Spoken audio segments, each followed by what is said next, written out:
ಆತ್ಮೀಯ ಗುಲ್ಬರ್ಗ ಜಿಲ್ಲೆಯ ಮಡಿವಾಳ ಬಂಧುಗಳೇ, ಸ್ನೇಹಿತರೆ, ಈ ದಿನದ ಕಾರ್ಯಕ್ರಮದ ರೂವಾರಿಗಳೇ ಹಾಗೂ ಬಹಳ ಮುಖ್ಯವಾಗಿ ಈ ದಿನ ಪುರಸ್ಕೃತರಾಗ್ತಿರ್ತಕ್ಕಂಥ ವಿದ್ಯಾರ್ಥಿ ಮಿತ್ರರೇ, ನಾನು ಈ ಕಾರ್ಯಕ್ರಮದ ಉದ್ಘಾಟಕನಾಗಿ ಈ ಕಾರ್ಯಕ್ರಮಕ್ಕೆ ಭಾಗವಹಿಸಬೇಕಾಗಿತ್ತು. ಅನಿವಾರ್ಯ ಕಾರಣಗಳಿಂದ ಬೆಂಗಳೂರಿನಲ್ಲಿ ನಾನು ಈಗಾಗಲೇ ಒಂದು ಕಾರ್ಯಕ್ರಮಕ್ಕೆ ಒಪ್ಕೊಂಡಿದ್ದರಿಂದ ನಾನು ಗುಲ್ಬರ್ಗ ಕಾರ್ಯಕ್ರಮಕ್ಕೆ ಬರಲಿಕ್ಕೆ ಆಗ್ತಾ ಇಲ್ಲ. ನನ್ನ ಶುಭಕಾಮನೆಗಳು ತಮ್ಮೆಲ್ಲರಿಗೂ ಇರಲಿ. ಬರದೇ ಇದ್ದಿದ್ದಕ್ಕೆ ನನ್ನ ಕ್ಷಮಿಸಿ ಅಂತ ಕೇಳ್ತಾ, ಈ ದಿನ ಇವರೆಲ್ಲರೂ ಸೇರಿ ಬಾಬುರಾವ್, ಚಂದ್ರಕಾಂತ್ ಇವರೆಲ್ಲರೂ ಸೇರಿ ಈ ಕಾರ್ಯಕ್ರಮವನ್ನು ಆಯೋಜನೆ ಮಾಡಿರ್ತಕ್ಕಂಥದ್ದು ಬಹಳ ಒಳ್ಳೆಯ ಕಾರ್ಯಕ್ರಮ ಅಂತ ನಾನು ಭಾವಿಸ್ತೀನಿ. ಯಾಕಂದರೆ ಮಕ್ಕಳು ಬಹಳ ಕಷ್ಟಪಟ್ಟು ಓದಿರ್ತಾರೆ. ಅದರ ಜೊತೆಗೆ ಮಡಿವಾಳ ಸಮಾಜದಲ್ಲಿ ಒಂದು ಕೀಳರಿಮೆ ಬಹಳ ಹಿಂದಿನಿಂದನೂ ಇರ್ತಕ್ಕಂಥದ್ದು. ಇತ್ತೀಚಿನ ದಿನಗಳಲ್ಲಿ ನಮ್ಮ ಮಡಿವಾಳ ಸಮಾಜದ ಮಕ್ಕಳು ಕೂಡ ರ್ಯಾಂಕ್ ಪಡ್ಕೊಂಡು ರಾಜ್ಯ ಮಟ್ಟದಲ್ಲಿ ಮಡಿವಾಳರ ಹೆಸರನ್ನು ಅಚ್ಚೊತ್ತಿರ್ತಕ್ಕಂಥದ್ದು ನಾವು ನೋಡ್ತಾ ಇದ್ದೀವಿ. ಇದೊಂದು ಉತ್ತಮ ಬೆಳವಣಿಗೆ. ಎಲ್ಲರಿಗೂ ಸಹಜವಾಗಿ ಇರುತ್ತೆ, ಮಕ್ಕಳು ತಾವು ಒಳ್ಳೆಯ ಶ್ರೇಣಿಯಲ್ಲಿ ಪಾಸಾದಾಗ, ಒಳ್ಳೆಯ ಅಂಕಗಳನ್ನು ತಗೊಂಡಾಗ ಸಮಾಜಕ್ಕೆ ಒಳ್ಳೆಯ ಅಧಿಕಾರಿಯಾಗಿ ಅಥವಾ ಬೇರೆ ಬೇರೆ ಕ್ಷೇತ್ರಗಳಲ್ಲಿ ತಮ್ಮ ಸಾಧನೆಯನ್ನು ಮಾಡಿ ತೋರಿಸಬೇಕು, ಸಮಾಜಮುಖಿಯಾಗಿ ಕೆಲಸ ಮಾಡಬೇಕು, ಸಮಾಜದಲ್ಲಿ ಗಣ್ಯ ವ್ಯಕ್ತಿಯಾಗಿ ನಾವು ಇರಬೇಕು ಅಂತಕ್ಕಂಥ ಆಸೆ ಸಹಜವಾಗೇ ಇರುತ್ತೆ.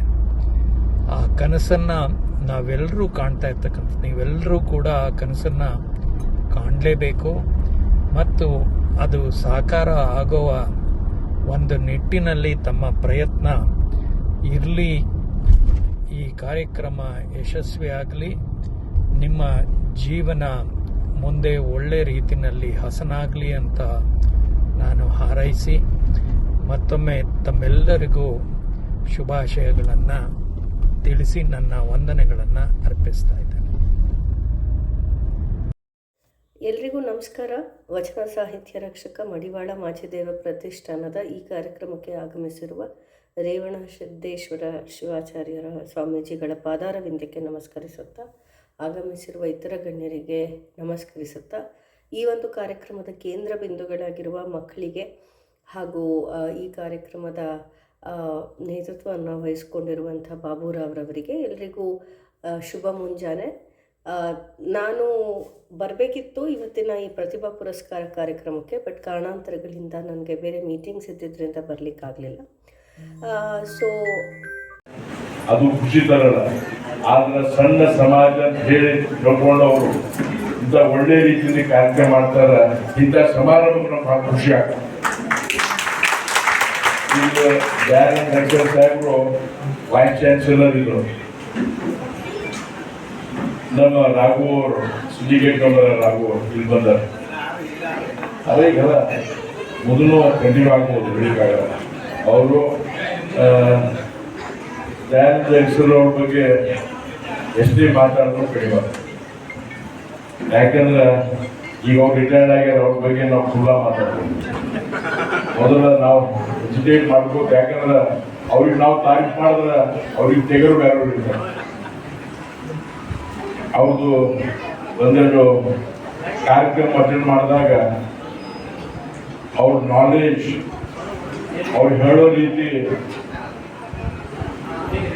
ಅವ್ರ ಕೆಪಾಸಿಟಿ ನೋಡಿದ್ರೆ ಅವ್ರು ಯಾಕೆ ಕಡಿಮೆ ಇಲ್ಲ ಅಂತೇಳಿ ನಾನು ಜಜ್ಮೆಂಟ್. ಅದಕ್ಕೆ ಅವರಿಗೆ ನಮ್ಮ ಅಶ್ವಥ್ ನಾರಾಯಣ ಗೌಡರು, ಡಾಕ್ಟರ್ ಅಶ್ವಥ್ ನಾರಾಯಣ ಗೌಡರು ಎಜುಕೇಶನ್ ಮಿನಿಸ್ಟರ್ ಅವರಿಗೆ ನಾನು ಖುದ್ದಾಗಿ ಬಸ್ನಲ್ಲಿ ಹೋಗಿ ಅವ್ರಿಗೆ ವಿಷಯ ಆಗ್ಬೇಕಂತ ಹೇಳಿ ಜಗಳ ಮಾಡ್ಕೊಂಡು ಬಂದಿದ್ದೆ. ಆಮೇಲೆ ಮಡಿವಾಳ ಸಮಾಜದ ಮಕ್ಕಳು ಸ್ಟೂಡೆಂಟ್ಸ್ ಇವತ್ತು ನಾನು ಒಬ್ಬ ಮೋದಿ ಸರ್ಕಾರ, ಮೋದಿ ಅವರು ಮುಖ್ಯಮಂತ್ರಿ ಪ್ರಧಾನಮಂತ್ರಿ ಇದ್ದಾಗ ನಾನು 5 ವರ್ಷ MP ಆಗಿದ್ದೆ. ಅವರಷ್ಟು ಬಡ ಹಿಂದುಳಿದ ಸಮಾಜದ ಬಗ್ಗೆ ಯಾರಿಗೂ ಕಾಳಜಿ ಇಲ್ಲ. ಇವತ್ತು ಹೈಯೆಸ್ಟ್ ರೆಪ್ರೆಸೆಂಟೇಷನ್ ನಮ್ಮ ಬ್ಯಾಕ್ವರ್ಡ್ ಪ್ರಾಂತದಲ್ಲಿ ಕೊಟ್ಟಾರೆ.